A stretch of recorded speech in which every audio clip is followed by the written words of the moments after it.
Filchini Shibaluku Raja Shalni Horo Telemura Bormosara Kolaipara Amsayo, Wanzibo Shongni Lukurongni Nok Shobaizang Manoki Tingi, Tangshalo Kaisha Koktumpanda Clay Kadumani Funuka Amra Bangali Bodolni Adongra. Filchini Shibaluku Raja Shalni Horo, Telemura Bormosara Kolaipara Amsayo, Amsani Kisak Temrang Robai, Wanzibo Shongni, Kungchibri Nok Shobaizang Manoki Tingi, Tangshalo Kaisa Koktumpanda Clay Kadumani Funuka Amra Bangali Bodolni Adongra. Abaki samung sitra khlaini rokno naitogoi daktino karak sakthar mungna harjangang thang hnei habangni thani sanmung tisaka আমরা বাঙালি বদলনি আদংরক আজকের সাংবাদিক সম্মেলন আপনারা জানেন যে গত 26শে জানুয়ারির দিন রাতের বেলা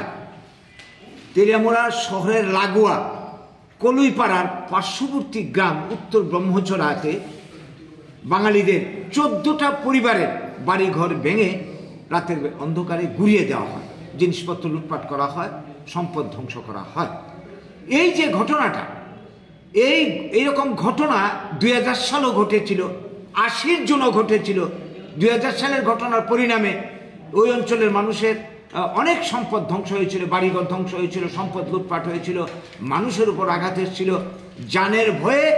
এলাকা ছেড়ে শহরে গাছতলায় সেই সমস্ত মানুষ এখন দিন যাপন করছে তো এই যে উপর্যুপরি আক্রমণ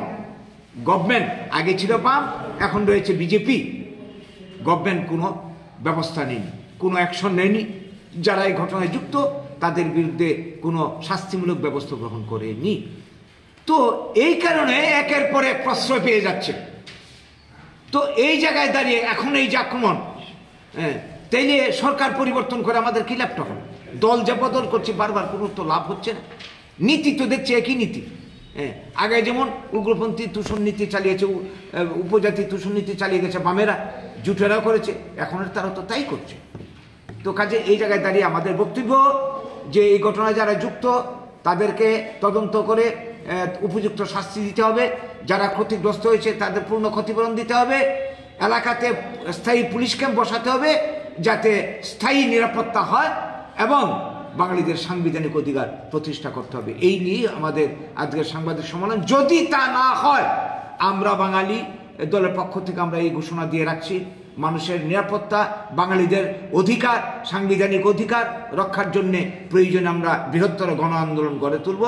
এবং প্রয়োজনে অস্তিত্ব রক্ষার স্বার্থে আমাদের যা করার মানুষকে নিয়ে আমরা তাই করতে বাধ্য হব হঠাৎ করে কেন এই ধরনের ব্যবস্থা ওই অবস্থা চলছে অ্যাকচুয়ালি এটা হঠাৎ করে নয় এটা তো মানে সবসময় চলে আসছে বাঙালি বিদ্বেষী কার্যকলাপ মাঝখানে উগ্রপন্থী তৎপরতাটা একটু কমে গেছে ঠিক আছে কিন্তু ভিতরে ভিতরে বাঙালি বিদ্বেষী কার্যকলাপ ওদের ঠিকই আছে আপনারা জানবেন যে বর্তমানে যারা ক্ষমতায় আছে বিজেপি এই বিজেপি সরকার আসার পরও অনেক ঘটনায় ঘটেছে সারা ত্রিপুরার যে ছোটখাটো অনেক ঘটনাই ঘটেছে এই যে রায়াবাড়ির ঘটনা বেশি দিন আগের কথা না এই ধরনের আরও অনেক মাছমারাতে ঘটনা ঘটেছে কাঞ্চনপুরে ঘটনা ঘটেছে অনেক ঘটনা ঘটেছে কাজে বাঙালি বিদ্বেষী কার্যকলাপ ভিতরে ভিতরে চলছে আর যেটা এই মথার উত্থানের পর আরো বেশি করে যে ভাবনাটা বাঙালি বিদ্বেষী ভাবনাটা ওদের মধ্যে চাগিয়ে দেওয়া হয়েছে যে বাঙালিরা বিদেশি বাংলাদেশি গো ব্যাক বাঙালি এই যে স্লোগানটা সবাই এখানকার বিদেশি এখানকে উচ্ছেদ হয়ে যেতে হবে এই টিচিংটা তো ওদের চলছে উস্কানি তো চলছে কিছুদিন আগেও তো প্রদ্যুৎবাবু বলেছেন যে বাঙালিদেরকে আমরা এডিসি এলাকাতে কোনোভাবেই 1 ইঞ্চি জমি আমরা ছাড়বো না তাদের কোনো অধিকার দেব না কাজে এইটারই হয়তো ফলশ্রুতি কাজে এটা নতুন কিছু না এটা চলছে এবং এদের যে এটা অন্তিম টার্গেট প্রথমে এডিসি খালি করবে এরপর গোটা ত্রিপুরা থেকে বাঙালি শূন্য করবে এই টার্গেট চলছে ভিতর প্রস্তুতি আছে যখন যেখানে সুযোগ পাচ্ছে তারা এটার বিস্ফোরণ ঘটাচ্ছে এই হচ্ছে কথা আপনারা আমরা বাঙালি দল কি করবে এই বিষয়ে আমরা তো গণতন্ত্রে বিশ্বাসী গণতান্ত্রিক পদ্ধতিতে আন্দোলন করে যাচ্ছি মানুষকে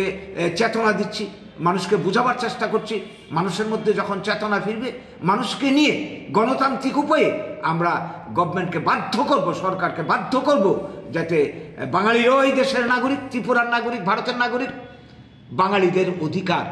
স্বাধীনতার জাতীয় প্রতিশ্রুতি মোতাবেক বাঙালিদের পুনর্বাসন সাংবিধানিক অধিকার প্রতিষ্ঠা করতে হবে বাঙালির উপর টার্গেট করে একটা জাতিকে এইভাবে বারবার আমরা আক্রমণ আমরা সহ্য করব না সরকারের ভূমিকা নিয়ে কিরকম সরকারের ভূমিকা এটা পরিষ্কার কারণ যারা এই কাজে যুক্ত তাদের বিরুদ্ধে গভর্নমেন্টের কোনো অ্যাকশন নেই। 2-4টি কথা মুখে বলল, আইনের কোনো অ্যাকশন নেই তাদের বিরুদ্ধে। আজকে যদি এই ঘটনা বাঙালি করত, অ্যারেস্ট হতো, জেল হতো, জরিমানা হতো, অনেক টর্চার হতো। এটা বাম আমল আমরা দেখেছি, জুট আমল দেখেছি, বর্তমান আমল আমরা দেখছি। কাজেই এই বৈষম্যমূলক নীতির মাধ্যমে এদের চরিত্র পরিষ্কার, তুষণ নীতি, ভোটের রাজনীতি চালাচ্ছে সব দল। বামেরা চালিয়ে গেছে, জুট আমলে কংগ্রেস চালিয়ে গেছে, এখন এরাও চালিয়ে গেছে। কিন্তু এইটার কিন্তু একটা শেষ আছে। মানুষ সব কিছুর থেকে অভিজ্ঞতা নিয়ে, শিক্ষা নিয়ে মানুষ অন্তিম সমাধানের জন্য প্রস্তুতি নিচ্ছে, এবং এইটা হবে আমরা বাঙালির ব্যানারে, আমরা বাঙালির আদর্শে। এছাড়া অন্য কারোর কাছে কোনো সমাধান নেই। ব্যুরো রিপোর্ট, চিনি খরাং।